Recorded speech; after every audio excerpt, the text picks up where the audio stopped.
Abawo babiri abasatu okuli Matthew Kanyamunyu, Joseph Kanyamunyu ne Cynthia Munwangali bakwatibwa ku misango egy'okutta Kenneth Akenda nga 17 mwezi gwa Novemba mwaka ogwedde. Erigugu batusiddwa ku kkooti enkulu mu Kampala ku saa 3 n'ekitundu ez'okumakya. Batwalidde Masiko Mulamuzi Yasin Nyanzi okuliriza okusaba kw'okuyimirirwa kwabwe bawoze nga bava bweru. Kkooti ezisinda yimiriramu olw'abantu abadde abangi nga talina wakutuula.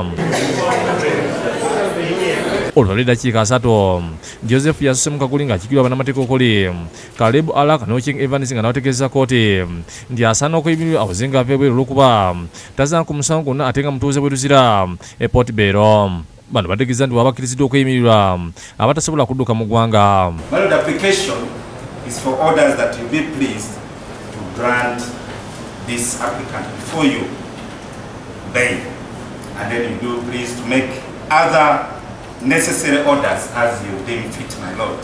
Oludda oluwabyo nga lukulembeddwamu Amutok Immaculate lwakanyiza bino nga lugamba nti talina butuuzi bwankalakalira ng'essaawa yonna asobola okudduka mu ggwanga bw'abanga akkiriziddwa okuyimirirwa. To tamper with the evidence that has been exposed through the summary and the Kkooti ezzeemu omulamu okumalisa bannamba Cynthia Munwangali ne Matthew Kanyamunyu ne balittwa mu kaguli nga babiri abasatu balesa abayimirira abasibye mu kkomi. Munnamateeka Alaka ategeeza nga Munwangali ne Matthew Kanyamunyu batasobola kudduka mu ggwanga olw'emirimu gye bakolera kuno kusa n'okuba nti paasipooti zaabwe ziri ku poliisi ya Jinja Road. That both passports are presently in the custody of the Uganda Police Force, Jinja Road Police Station. And to prove that it is with the police, she attaches a copy of the search certificate, my lord, which is referred to as Annexure A. Balise ekyapa kya 225 munnamateeka bwe tanasaba abakkirize bawoze nga bava bweru. Kyokka Mutoka ategeeza nti tebasaanye kuwoza nga bava bweru olw'okuba nti Munwangali alina paasipooti 2 okuli eya Burundi ne Rwanda kwosa Kanyamunyu okubanga omusango yazza gwa Nnagomola.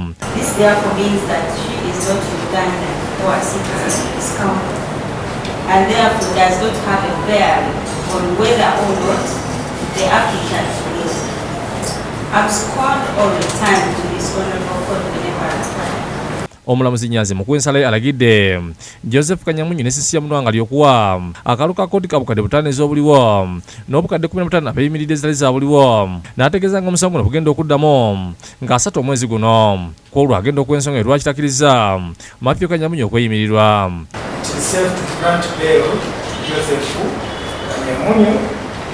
and Cynthia Munwangali, and I decline to grant bail to Matthew Kanyamunyu. The facts in his case disclose different position. Ye taata waake n'ategeeza nti bo baagala obwenkanya musango okutta omuntu waabwe. We are not disputing anything. We are abiding by the court's decision, and that's what we are after.